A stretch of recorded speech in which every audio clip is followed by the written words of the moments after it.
Okay, welcome to section 10.1. In this section we're discussing parabolas. You studied parabolas previously in 171, but we're going to learn a few new things about them now. Chapter 10 is about conic sections. Conic sections include parabolas, circles, ellipses, and hyperbolas. These are the results of intersecting a cone with a plane. So the parabolas are the ones that look like this. These are the ones that you saw in 171. They were either like this or they might have turned the other way. They opened up or opened down. The ones that you studied in 171 were always functions, but they had to pass the vertical line test. In this chapter, we're gonna be looking at graphs of not necessarily functions. They can be functions sometimes, but they don't have to be. So conic sections are not always going to be functions. So we're going to start by looking at horizontal parabolas. So a parabola that either opens, this one we would say opens to the right. Of course it's not a function, but this one opens to the right, and then if you've got one like this one opens to the left. Okay. So we've got some information about a parabola with a horizontal axis of symmetry. So you probably remember from 171 that if you found the vertex of your parabola, the vertical line passing through that vertex gave you the axis of symmetry. So if you had a vertex of, let's say, well, if you got HK was your vertex, so the line x equal h was your axis of symmetry. So it's similar here, but things get tweaked a little bit with them being horizontal instead of vertical.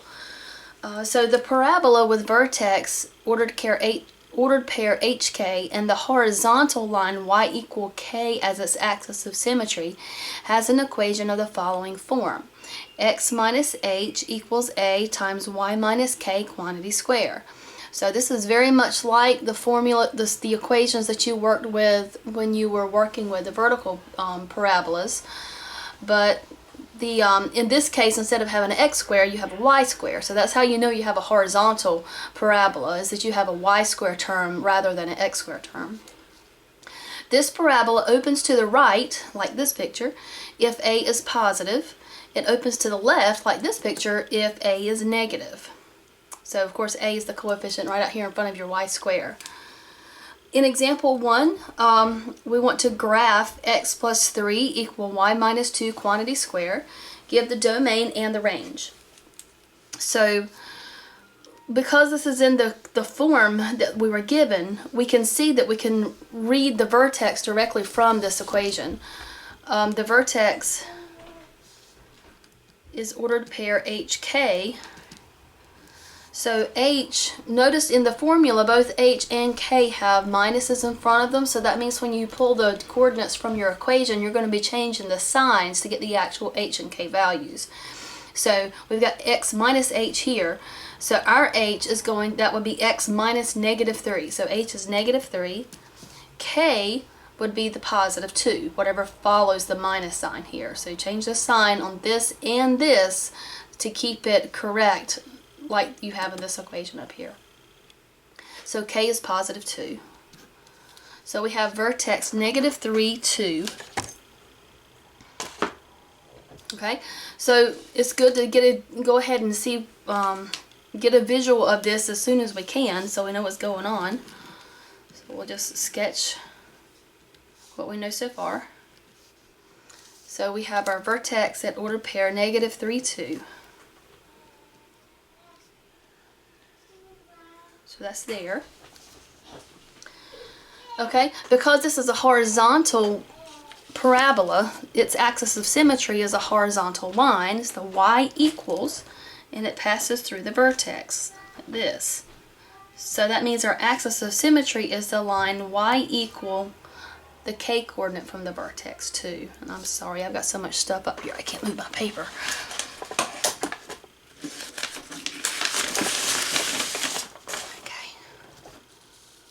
There we go. This is what we have. So we have vertex at negative 3, 2 over here. And we've determined our axis of symmetry is going to be the horizontal line y equal 2 that passes directly through the vertex. And of course, because it's horizontal, it's going to be the y coordinate from the vertex. what else do we know? Well, remember we were told up here that if A is positive, our parabola opens to the right. So our A is a positive 1 that we have sitting in front of it. So with our A being positive, we know it will open to the right, so we know it's going to look like this. We just need a couple of more points before we graph it. So we could easily get the x-intercept. How can we get the x-intercept? Well, I could put, if I come back up to my equation, let's put in 0 for y. So if I let y equal 0, that gives me x plus 3 equals 0 minus 2 square. So x plus 3 equals negative 2 quantity square will give me a 4. And if I subtract 3 on both sides, x equals 1. So that gives me my x-intercept at x equal 1 right here. Okay. Also, because of symmetry, but this being a parabola, we know it's got to be symmetric about this axis of symmetry. So I can go the same distance vertically on the other side of the axis of symmetry and get another point. So this point is 2 units away from the axis of symmetry. So let's go 2 units on the other side, and we'll have a point at the order pair 1, 4. Okay, and because we know that this is a parabola, we can go ahead and draw it now. So we know that this is the vertex at negative 3, 2, and it's going to go like this on the above the line, and it goes like this below the line. So this is our graph. We're asked to give the domain and range. Okay, our domain would be everything from the vertex to positive infinity. So that x-coordinate was negative 3. Negative 3 is included, so put a square bracket, negative 3 to positive infinity. For our range, well, the parabola goes vertically forever. It goes down forever, it goes up forever, so the range is going to be negative infinity, positive infinity. So that's example 1.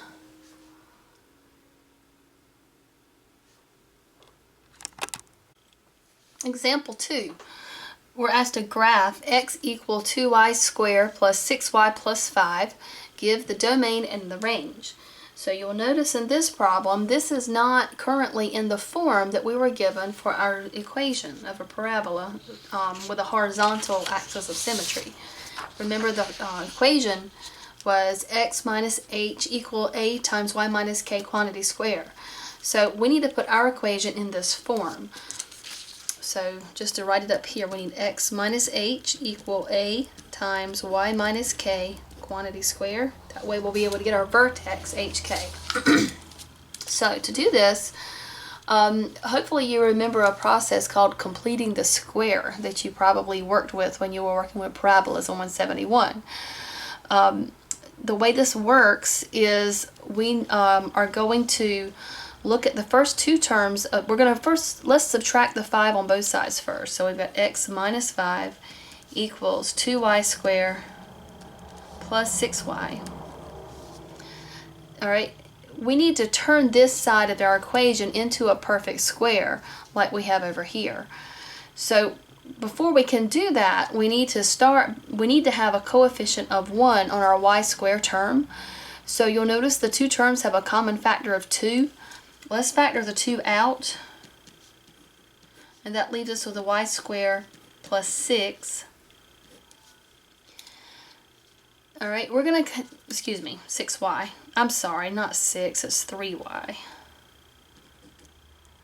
So factoring our 2 out gave us y squared plus 3y.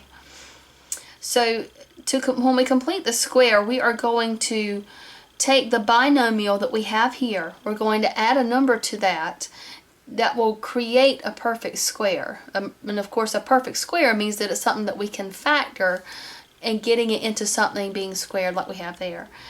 So the trick to completing the square is with our y squared plus 3, I'm going to rewrite this, and I'm going to put in a blank. Okay, notice I left a little bit of space on the left side of the equation as well. So I've got x minus 5, I've got a little space, and then I've got equals 2 parentheses y squared plus 3y plus blank. So we're going to be adding a number inside here, and whatever we add here, we need to also add on the left side of the equation. So I've got a plus blank on the left side also. Of course, we have to do that to make sure our equation stays balanced. So when we complete the square, the rule is that you take the linear term in the middle, the one with a y, you take half of that coefficient. Half of 3 would give us 3 halves. Okay, so half of 3 is 3 halves. And then we square the 3 halves. 3 halves squared would give us 9 over 4.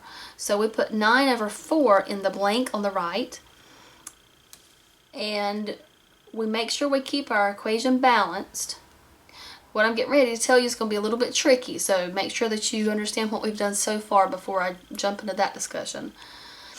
All I've done so far is I took half of the coefficient on y, that gave me 3 halves. I squared it, which gave me 9/4, so I added 9/4 in this blank. That will allow me to factor this into something squared like we have up here. Now we're just trying to get the equation balanced on the left side. Since we've added a number here, we have to do the same thing over here. Now, what did we really add to the right side of our equation? Well, we put 9/4 in our blank, but remember, whatever we're putting here has to get multiplied by this 2 that we factored out. So multiplying 2 times 9/4 is going to give me 18/4. So I need to put 18/4 on the left side. Okay, now we've got everything balanced and we're ready to continue the problem. So again, this was completing the square. If this is something that you're not following, talk to me. It's a technique that you should have used in 171. So hopefully you remember doing that. Let's get this thing cleaned up now. So on the left, we've got x minus 5 plus 18/4. So negative 5 plus 18/4. I'm going to type that into my calculator. That would give me negative 1/2. So I've got on the left side, I've got x equals, or excuse me, I've got x minus 1/2 equals. Then on the right side, I've got 2 parentheses. Now, how does this thing factor? Well, you probably don't know how to factor something that's got a fraction in it, but that's okay.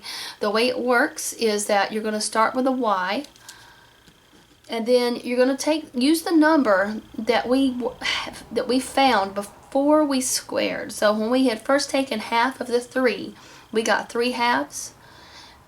That is the number that you need to put into your parentheses, plus 3 halves.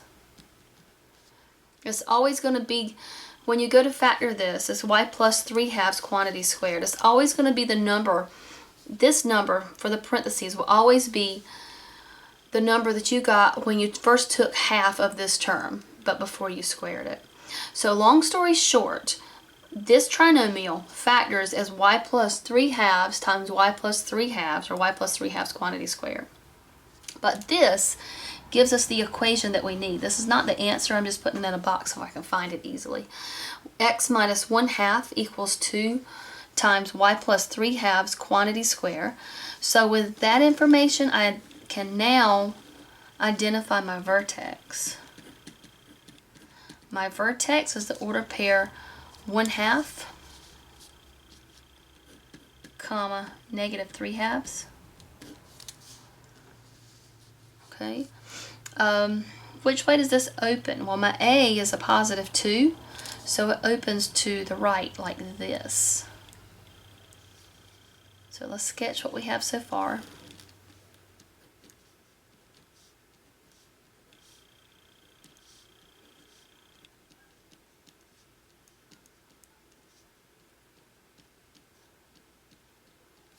So my vertex is at 1/2 on X, negative 3, so negative 1.5 on Y. That puts me about right here. So that also gives me my horizontal axis of symmetry that goes through the vertex. That's the line Y equal negative 3 halves. Okay? let's find our x-intercept. So if we put 0 into this equation for our y, what will we get for our x? If we put 0 in here, we're going to get an x-intercept of 5. So we've got x-intercept 1, 2, 3, 4. One more down right here, so 0, 5. Okay, and again, because of symmetry, the y-intercept at 5, I can get another point over here by going the same distance from my axis of symmetry. So my y-intercept was 1.5 units above the axis of symmetry, so I'm going to go down 1.5 units and get a third point, and that's going to put me at 5 on x, and I apologize, that's labeled wrong. My x-intercept was ordered pair 5, 0. And this point is going to give me ordered pair 5, comma, -3. So that puts my parabola opening like this. So that's my graph. Alright, we got to do our domain and range. I'm going to change my colors so you can hopefully identify it a little bit easier on here. My domain is going to be everything from my vertex to positive infinity. And my vertex was 1/2, comma, -3/2. So starting with my x-coordinate, 1/2. It's going to go 1/2 to positive infinity. My range is going to be -infinity to positive infinity. So that one got a little bit cramped on us. But that's our answer.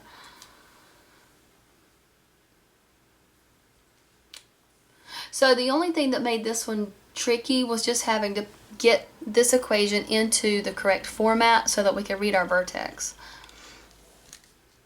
Okay, the next thing, we've got some additional information about parabolas that you probably did not see in 171. Parabola is the set of points in a plane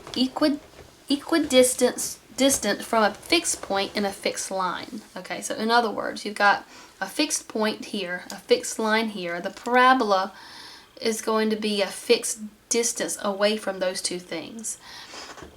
The fixed point is the focus and the fixed line is the directrix of the parabola. Okay, so notice the focus is always going to be on the inside of your parabola. It's kind of like if you were to draw this into a circle. You can think of it as being kind of where the radius, or excuse me, where the center of the circle would be if you were to continue it all the way around like a circle. The distance from the vertex to the focus is always the same distance as the vertex to the directrix. It's just that they go in opposite directions. We let P represent the directed distance from the vertex to the focus. All right, look at your picture. The is saying that the distance from the vertex to the focus is going to be P. Okay, we also have that the directrix is going to be the line y equal -P, and the focus is the point F, 0P. So the focus, if you were to give it an ordered pair, it would be 0, P. And that pertains to a parabola that's actually centered at the origin. You got a vertex sitting at the origin, so that gives you order pair 0P. The directrix is going to be the line. It's going to be y equals, because it's a horizontal line, and it's going to be -P. It's the same distance, but on the other side of the vertex. So this is -P, or this is the distance P, but it's y equal -P when it's down here. All right, a vertical, so the next information, so a vertical parabola with vertex 0, 0, meaning centered at the origin, has the equation x squared equal 4py. So we will be using this equation some, so let's mark it. A horizontal parabola with focus P, 0 and directrix x equal -P has the equation y squared equal 4px. Okay, so if you've got a vertical parabola centered at the origin, it's going to have the equation x squared equal 4py. If you have a horizontal parabola centered at the origin, it'll have equation y squared equal 4px.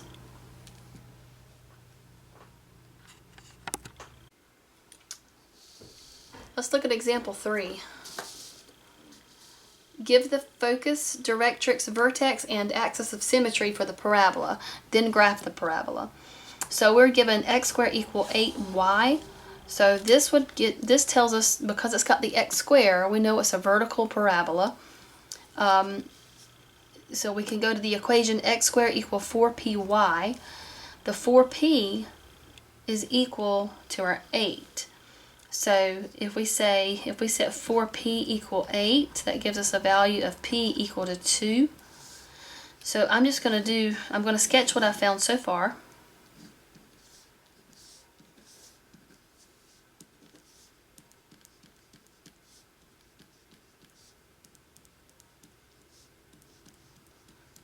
Alright, so we've got p is at 2. Where is our vertex? Well, you could think of this as being written parentheses. You could think of this equation as being written parentheses x minus 0 squared equal 8 times parentheses y minus 0. Looking at it that way, you'll see that your h and your k are both 0, so you've got it actually centered at the origin. So this is your vertex. Your focus is at 2. The axis of symmetry is going to pass directly through the vertex. It's going to be the line x equals 0. So we've got p equal 2. Our vertex we found to be at the origin 0, 0. Our axis of symmetry is the line x equals 0, because it passes through the vertex. And the directrix, okay, the directrix, remember, is going to be the same distance from the vertex as the focus, but in the opposite direction. So the directrix will be a horizontal line that passes through, because the focus was at 2, the directrix is at -2, so this is the line y equal -2. So our directrix is the line y equal -2. Is that what they asked us for? Focus, directrix, vertex, axis of symmetry, and then they want us to graph it. So we've got 1 point on the graph. To get a couple more, you can just plug and chug. If you put in 1 for x, 1 square will equal 8 times y. So if you put in 1 for x, you're going to get 1/8 for y. So that will put you about right here. If you put in 2 for x, you're going to have, just scratch work over here. If I put in 2 for x, I've got 2 squared equals 8y, so that's going to be 4 equals 8y, so I get 1/2 for y.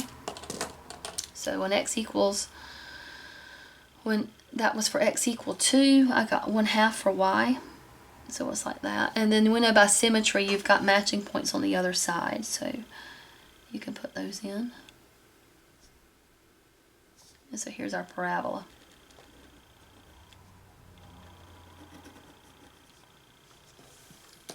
Okay, so that's our graph.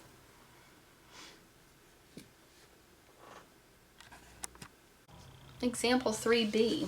We're going to do the same. We've got the same directions as we just did in part A.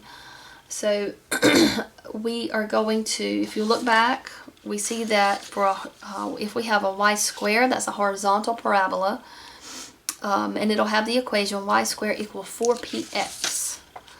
So if we think of this as y squared equal 4px, we see that -28 is equal to 4p.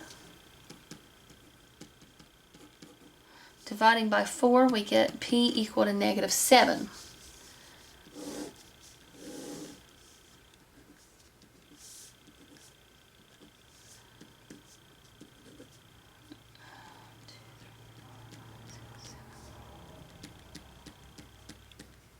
Okay, so this one is also centered at the origin, because you don't see any signs of a horizontal or vertical shift of this thing. This is also at the origin. So we've got our vertex here. P is at -7, so that puts us over here. This is our focus. The directrix goes in the opposite direction, but the same distance, so it's going to be at +7. It's going to be the line x equal +7. This is the vertex. I know it's going to open like this because how do I know it's going to go this way? Well, for two reasons. One reason is because my vertex is here and the focus is over here, and the focus is always on the inside of my parabola. The other reason I know is because I had a negative A value, which tells me it opens left like this. So we have enough information to get a pretty good idea of what our graph is going to look like. We found our vertex at the origin. We know that our focus is over here at 7, at order pair 7, 0. Our directrix is at x equal -7. We could plug in some more numbers and get some more specific points, but we know it's going to be doing this. It's going to look like this, and for our purposes, that's sufficient. So this is what our graph looks like. Our domain is going to go from -infinity to our vertex, which was at 0. Our range goes from -infinity to +infinity. So that is 3b. On example 4. In example 4, we want to write an equation for the parabola with vertex at the origin. So because we have vertex at the origin, and let's sketch this first so we can see what we're working with. Okay.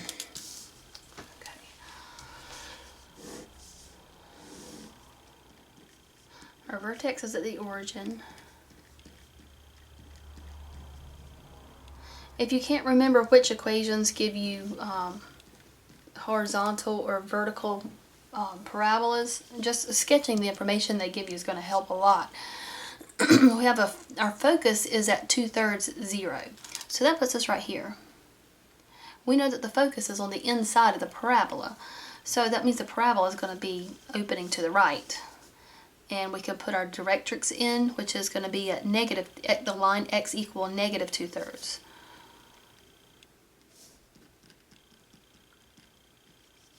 So we've got our vertex here, and we've got our focus at 2/3. So I'm just going to sketch this in. I don't know how skinny or fat I should be making it, but this is enough of a sketch to do what we need here. We're asked to find the equation for this. So to get the equation, now that we see that we've got a horizontal parabola, that tells us to go with the y square equal 4px version of the equation. And remember, p is 2/3. So you could put 2/3 in for p to get your equation. Y square equals 4 times 2/3 x. So y square equals 8/3 x is the equation for this parabola. So that's part A. Example 4b. This is still the same directions as 4a. Our parabola will still be centered at the origin, so we don't have to worry about finding h and k yet. We're told that we have a vertical axis of symmetry, and our parabola passes through the point -2, 12. So we'll sketch what we have first. I've got to go up 12 spaces.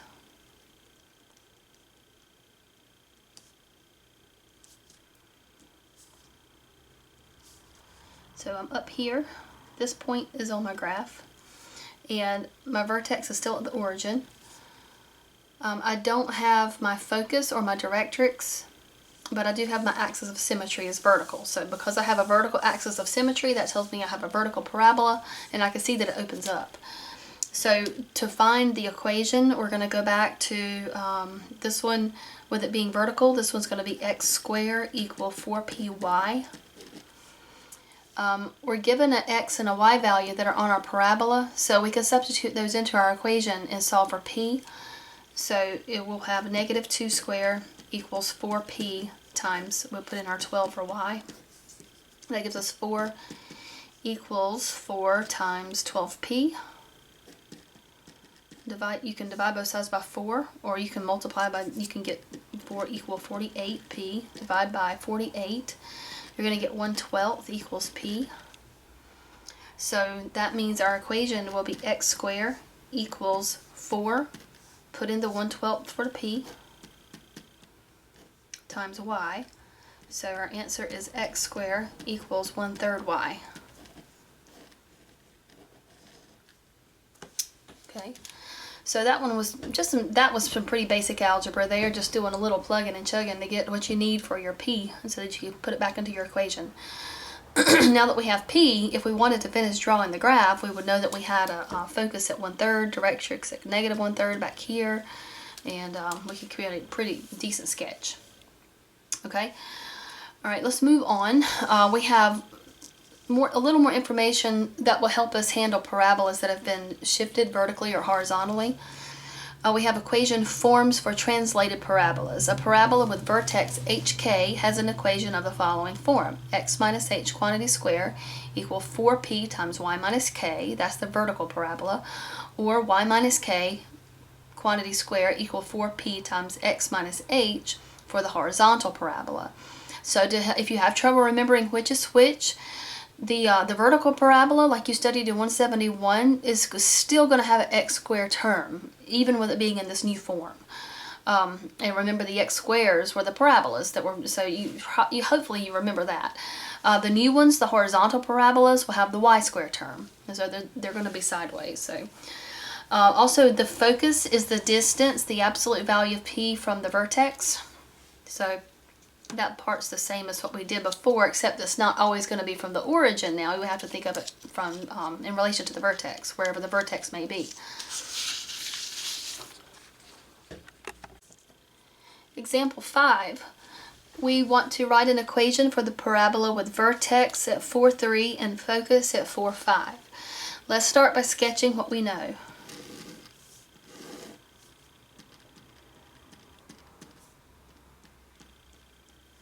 My vertex is at 4,3. So that's here. So I don't know yet if this opens up, down, left, or right. But the focus is at 4,5. So over 4, and I'll go up 5. Okay? The location of the focus tells me that this opens up, because the focus is always inside the parabola. Also, we've got a vertex here, a focus here, so that gives us a p-value of 2, because p gives us the distance between the focus and the vertex. If I wanted to draw in my directrix, I could also put that in by going 2 units down from the vertex. That would give me the line y equal 1. Okay, since we have p equal to 2, we have enough information to get our equation. All right, because we have a vertical parabola, we know that we need to use the equation that has the x square. So we're going to go with the x minus h quantity square equal 4p parentheses y minus k. Okay, we have points that we can work with. Now be careful, the focus is not on the graph, so do not substitute the 4 and the 5, this 4 and 5, into your equation, because they are not on your parabola. That's for this point here. But we have the vertex. So remember, 4 is h, k is 3. So we'll have parentheses x minus 4 square equals 4. We found that p was 2. And then we have y minus our k is 3. So simplifying gives us x minus 4. Oops, I'm sorry. There's my equation. X minus 4 quantity square equals 8 times y minus 3. And that's it. That's our equation. And I believe that's all we were asked to do. Okay, so how did I get all that so quickly? I started with a sketch. I knew that when they started out this problem, I didn't know anything about my parabola, but they did give me a vertex. I located it. Then I found my focus. My focus told me that I had a vertical parabola that opens up, because the focus is inside the parabola. Graphing it allowed me to find my p-value of 2, and because once I determined it was a vertical parabola, I knew to go to the equation with the x square, and then I was able to substitute in my h and my k, and I knew that p was 2, so I filled that in, and here I am with my equation. So that was x minus 4 quantity square equal 8 times y minus 3. So that's example 5. Okay, this is the last problem in section 10.1. An arch is in the shape of a parabola has the dimensions shown in the figure. How wide is the arch? 9 feet up. So basically we've got a parabola. It opens down. It's vertical. It opens down. They're showing us that it has an axis of symmetry here, and that length from the vertex to the bottom is 12 feet, and then it goes 12 feet all the way across. We're being asked to determine the width of the parabola 9 feet up. So up here, went about 3 feet down, 9 feet up from there. How wide is it up here? So there's a few tricks that we can use to help us out with this. First thing we can do is we can think of it on the Cartesian coordinate plane. And let's put the top of the parabola at the origin here. If we were to do that, that will allow us to use one of the equation for parabola centered at the origin. And we can think of this as being 12 feet all the way down here, of course, and then it's 12 feet across. So that gives us some ordered pairs to work with. And the formula that we can use is going to be the x squared equals 4py. Okay, I don't know if that's showing up very well. I think I'll switch over to purple. So we're going to do x squared equals 4py. It's very dull outside this afternoon, kind of dark and cloudy. So, okay. Now, what can we do? We've got to, let's see if we can, how can we use this equation to help us? Looking at this equation, it kind of makes sense that we need to figure out p. We need to solve for p. How can we do that? Again, remember this distance from here to here, we were told was 12 feet, and the distance across the whole thing is 12 feet. Because we have it in the Cartesian coordinate plane with the vertex at the origin, we can actually get an ordered pair from here.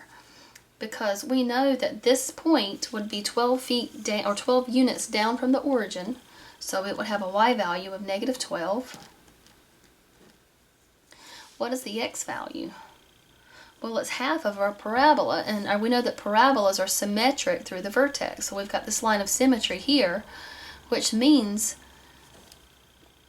the distance from the line of symmetry to the side of the parabola is going to be half of the distance that we were given all the way across.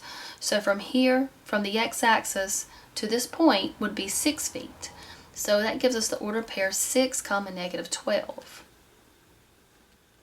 Okay, so how did I get all of that? Well, we know it was 12 feet down from the origin, and our axis of symmetry tells us that we can break this in half, so that the distance from here to here would be half of 12, so that's 6 feet. So now we have an ordered pair that we can put into our equation to solve for p. Now notice, it might have been tempting to take the point that you had up here at the vertex and put it in for x and y, but remember your vertex is a different ordered pair. It's h and k. If you put 0 in for this, x and y, it would not help you. So we always need another point to substitute in for x and y. And we've got that now. So we'll substitute 6 for x. We'll put in -12 for y. That gives us 36 equals 4 times -12 gives me -48p. Divide by -48. And 36 divided by -48, what does that give us? That's going to give us -3/4 equals p. So we got -3/4 for p. We can put that into our equation. So we now have a new equation that we can work with. I'm going to put it over here. Hopefully you'll see it better. X squared equals 4 times -3/4 y. So x squared equals -3y. This is our new equation. So having that is going to help us a lot. Now, what are we being asked? It says, how wide is the arch 9 feet up from the bottom? If we go up 9 feet, that's going to put us 3 units away from from the vertex. So we could label this point, we could think of this as 0, -3. That's 9 feet up. And we need to determine the width all the way across. Well, or if we just find the length with the distance from here to here, we can double that. Now, do we have a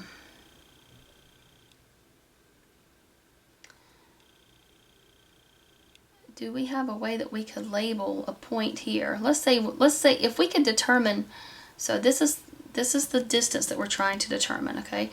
If we can determine the coordinates of this point, we'll be able to answer the problem, because the x coordinate here is going to be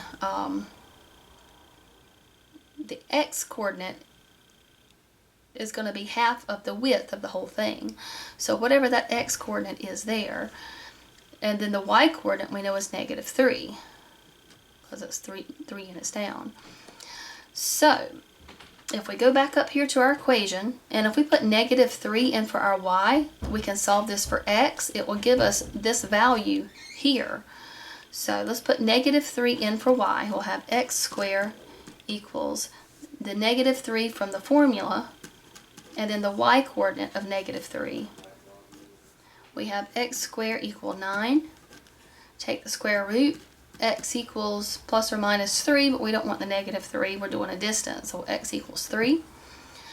So that tells me that this ordered pair here, being 3, -3, gives me a distance from the x-axis, from the y-axis to the side of the parabola at this point being 3. So the width of the arch all the way across is going to be double that, 6.